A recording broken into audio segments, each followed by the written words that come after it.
Apabila Anda berkunjung ke Taman Buaya di Siburan, Sarawak, sekitar 40 km dari Bandaraya Kuching, jangan melepaskan peluang untuk mengetahui sejarah buaya legenda si Bujang Senang.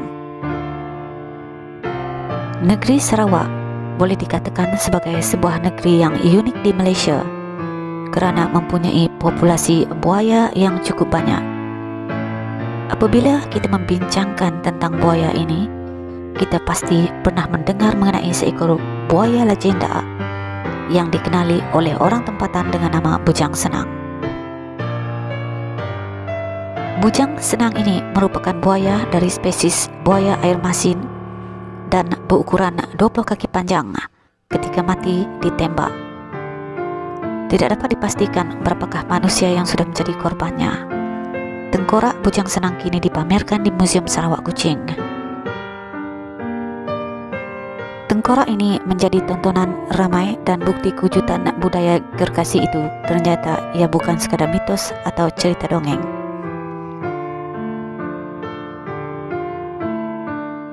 Meskipun ditangkap dan dibunuh pada 20 Mei 1992, namun kisah kerakusannya terhadap manusia sangat menyeramkan. Menariknya, pengunjung berpeluang membaling wang ke dalam tengkorak Bujang Senang yang diletakkan di dalam kotak lut sinar. Menurut pengurus Taman Buaya Jong Tioh Ia King, tengkorak buaya sengaja diletakkan di situ dan pengunjung membaling wang ke dalamnya sebagai cara untuk menebus dosa Bujang Senang. Ia umpama penebus dosa Bujang Senang yang banyak merenggut nyawa manusia ketika hayatnya. Jadi, orang ramai yang memberi sumbangan ke dalam tengkorak itu seolah-olah menebus kembali kemusnahan hati penduduk yang kehilangan keluarga akibat kerakusan Bujang Senang. Uang yang telah disumbangkan itu telah diberikan kepada badan-badan kebajikan di kawasan Kuching. Apa yang menariknya si Bujang Senang ialah ia spesies buaya yang pada bahagian belakangnya berwarna putih. Semua rakyat di negeri ini tahu siapa atau apakah pemilik nama Bujang Senang.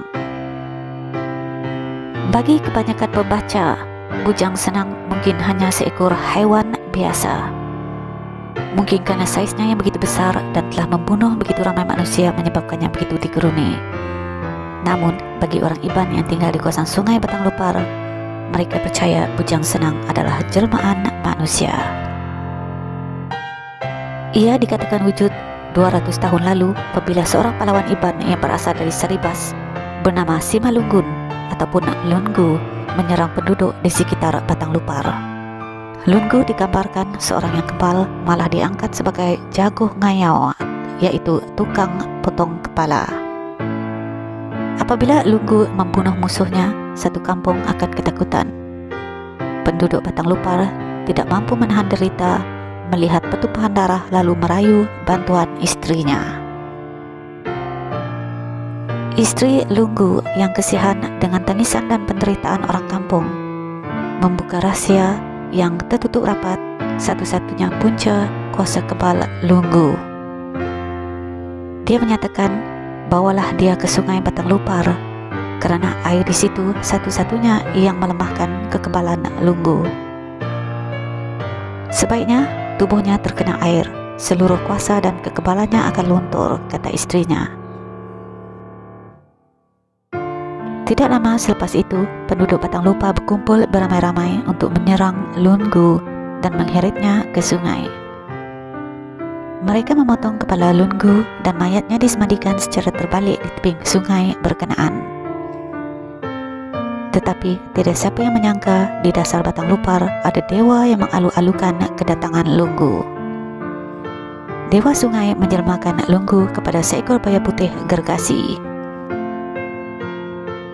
Disinilah bermula dendam Lungu, dendam seorang suami yang menjelma menjadi Bujang Senang, memburu musuh dan keturunan yang mengkhianatinya. Selepas itu, si bujang senang terus menguasai Sungai Batang Lupar dan membaham mangsa pada tahun 1982 sehinggalah tahun 1991 yang dipercayai mencecah 13 korban. Bujang senang mula menjadi percakapan penduduk apabila ia membaham seorang pemimpin tempatan, yaitu penghulu bangan dari Rumah Panjang Pali di Sri Aman pada 1992. Ketika kejadian, beliau bersama abangnya yang bernama Kebir ke sungai untuk memancing udang. Ketika itulah bujang senang tiba-tiba muncul dari air dan membaham sebelum mengheritnya ke dalam air di sungai. Abangnya Kebir yang berada berdekatan coba menyelamatkannya namun gagal.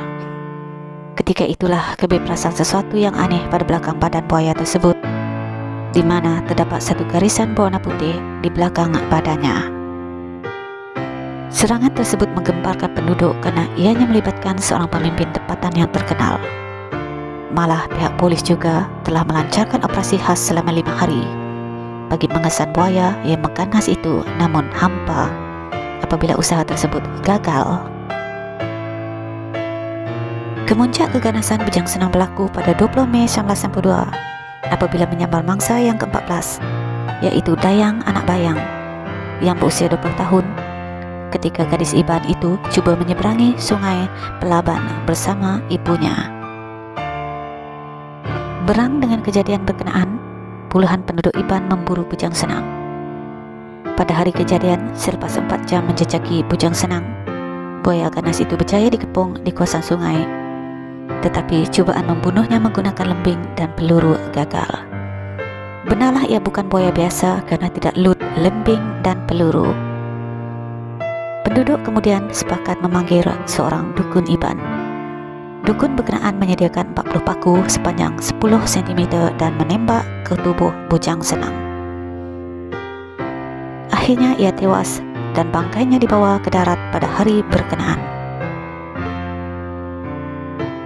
Akhirnya tamat riwayat bujang senang pada Mei 1992, tewas di tangan seorang dukun. Namun legendanya masih hidup hingga ke hari ini. Setiap kali ada serangan buaya, pasti ada yang menganggapnya keturunan bujang senang yang membalas dendam. Berdasarkan penyelidikan pada tahun 2015, terdapat 13.500 buaya di lebih 40 sungai di Sarawak. Kota Semarahan saja telah mencatat peratus peningkatan populasi cukup tinggi, yaitu menjangkau sehingga 108,5% berbanding pada tahun 1985, manakala Limbang 38% dan Batang Lupar 28%. Dalam tempoh 31 tahun, Batang Semarahan dikatakan mengalami peningkatan populasi buaya sebanyak 185% dengan anggaran sebanyak 2,18 buaya untuk setiap kilometer. Dalam tempoh yang sama, Sungai Limbang mencatatkan peningkatan populasi sebanyak 38%, manakala Batang Lupar sebanyak 28%. Menurut Perbadanan Hutan Sarawak, antara punca spesies buaya berkonflik dengan manusia adalah disebabkan kekurangan makanan, buaya yang semakin uzur dan tidak lagi gagah mencari makanan, serta mereka cuba untuk melindungi sarang tempat mereka menyimpan telurnya.